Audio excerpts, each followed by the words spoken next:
Hi, Julie Torrance here. So, what have I got in front of me? This is torn up coffee filters. I've got some book page here and I've got some music note paper. I've got some lined paper that I pulled out of a composition book when I was turning it into a journal. And here I have a little bit of craft paper.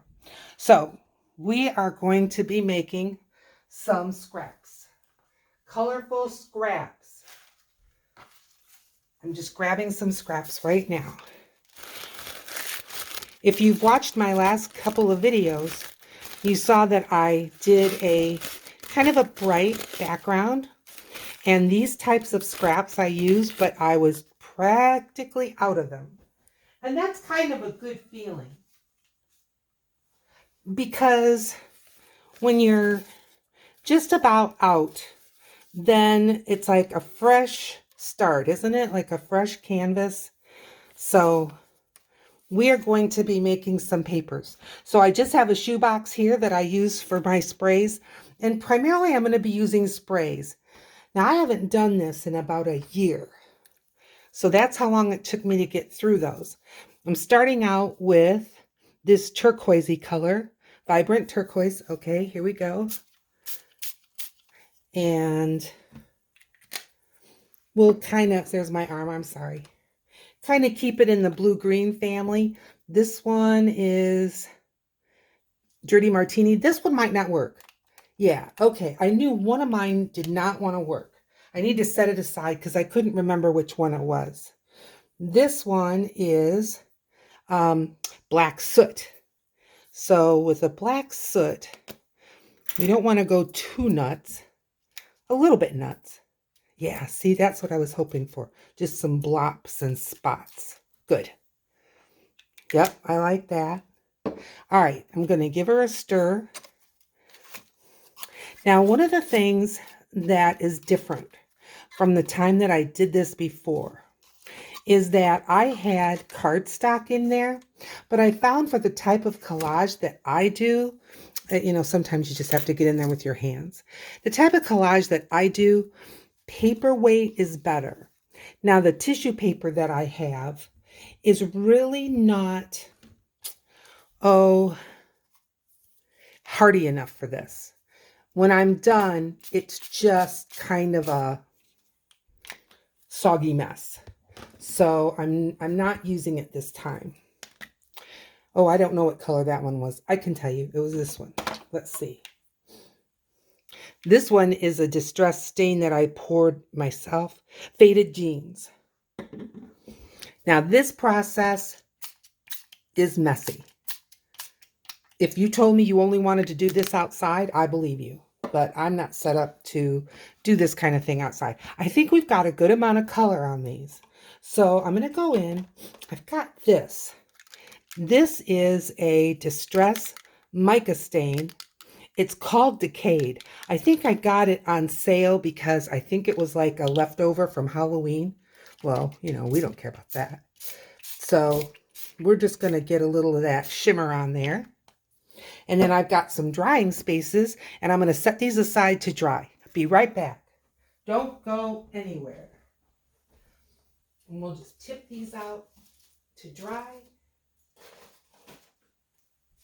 If they're too much of a clump, they won't dry. So I'm just spreading them out a little bit. Okay. All right. I'm back. And I had this leftovers from the last time I pulled some stuff up. So let's get those started. If you put too many layers in, you really don't save time. You're just goofing with them more. So,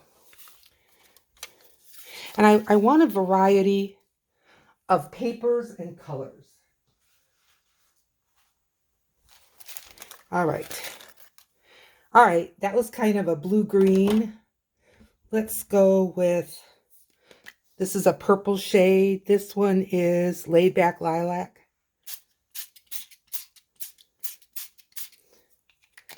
Pretty. And let's see, let's go like with more towards pinks. So this is Funky Fuchsia.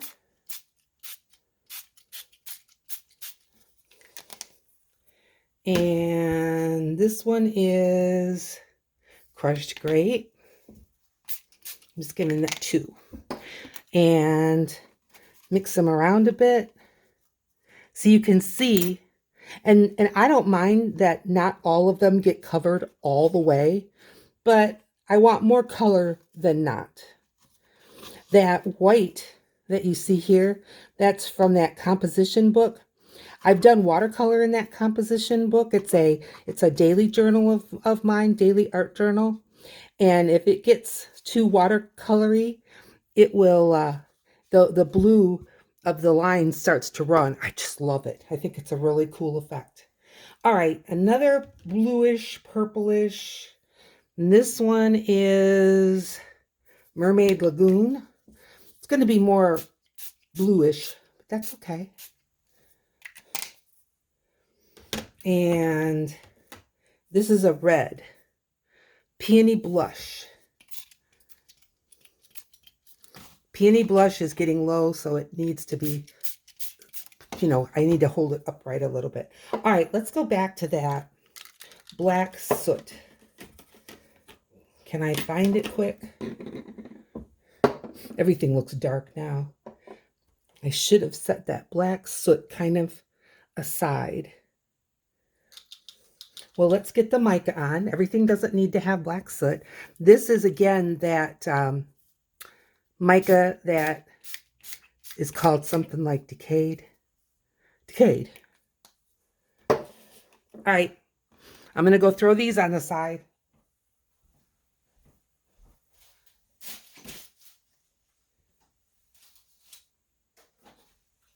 All righty. Okay. Black soot. Okay. We found it. Yay. I'll set it over here by my fork. All right. More paper. So what are you doing? What are you working on? What's on your desk?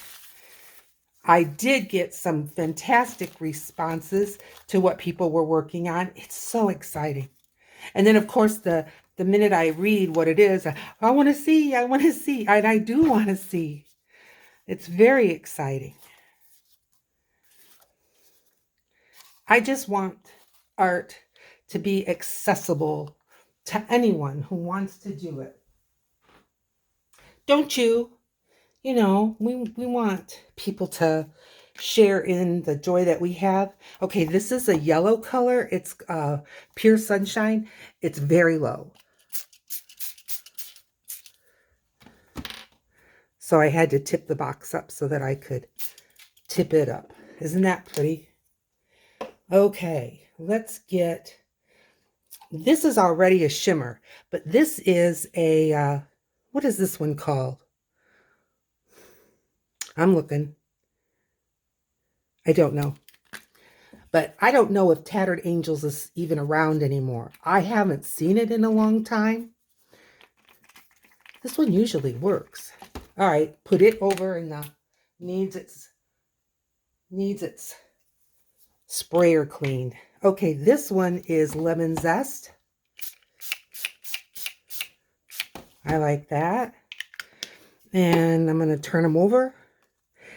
Can you kind of picture in your mind how pretty these are going to be when you're using them in like backgrounds and things? I think they're just gorgeous. The coffee filters kind of act like tissue, but a little bit hardier. All right, this is that Peony Blush. I am not going to spray it. I'm going to put dots on.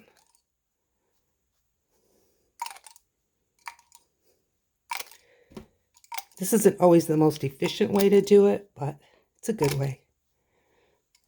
Just to get some splattery dots without getting it all over me and the carpet and everything else. I like this.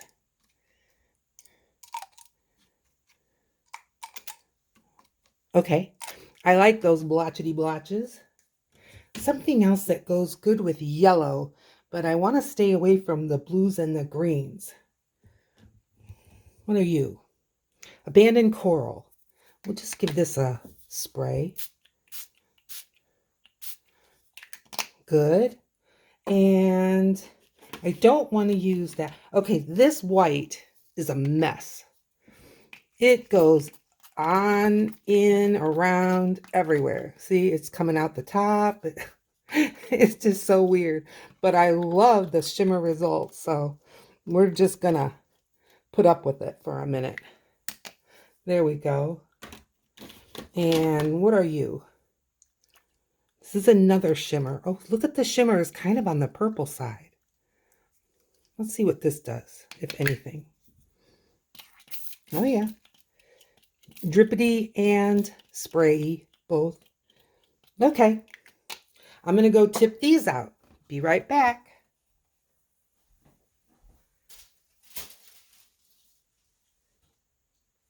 I'm here. These came out really pretty. All right. Okay.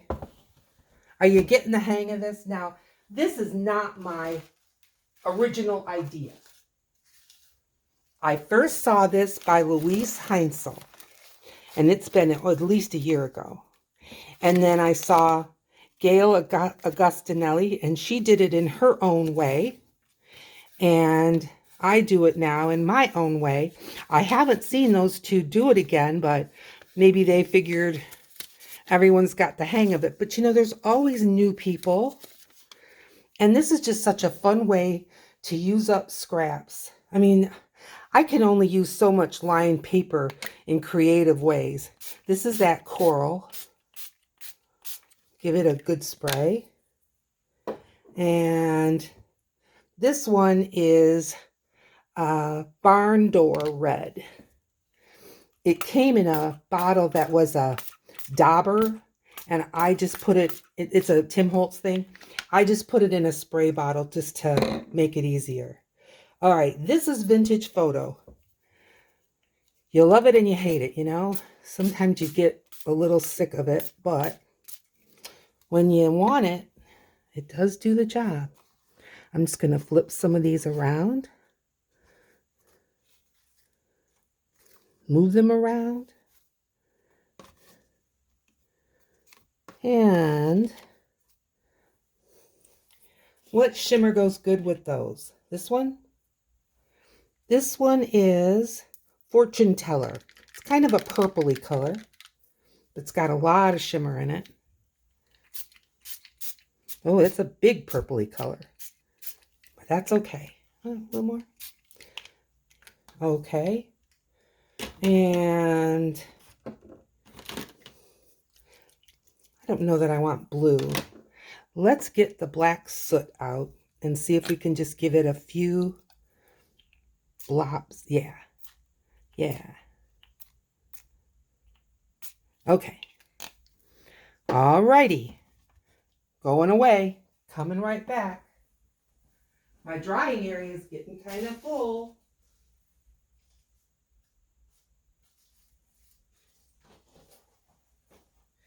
Now, these sprays are very staining. They will stain the dog. They will stain you. They will stain the carpet. Anything, honestly, fabric or textiles. Oh, it will do a number on them. Be very careful. I want to get some music note paper because I really haven't seen a whole lot of that go by. And we may not get through all this, but we're going to give it a good shot, huh? Okay. So I'm looking at the thing. I've got more purple and blue than anything else. So I'm going to try to stick to reds this time. I had put some purple on that other one. Okay, I got to tip it up. And it really turned to purple. What is this one? Funky Fuchsia is kind of a purpley red. Not too much of that. I can see it's wanting to go purple. What are you? Peony Blush.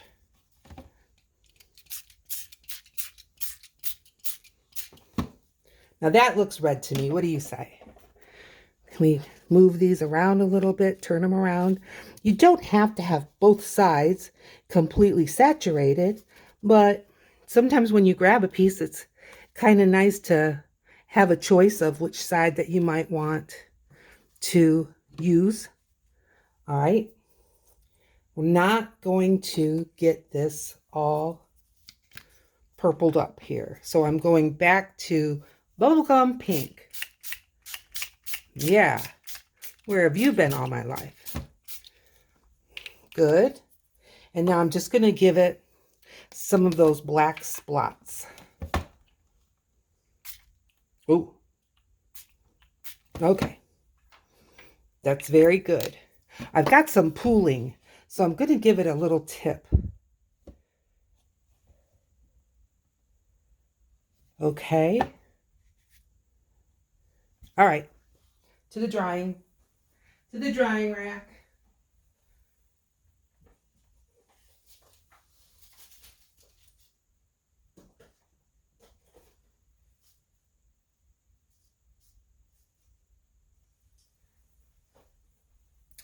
Okay. So you saw how I did this. I hope you give it a try. Next time we get together, I'll show you how the results are dried up. Okay, see you in another video. Bye.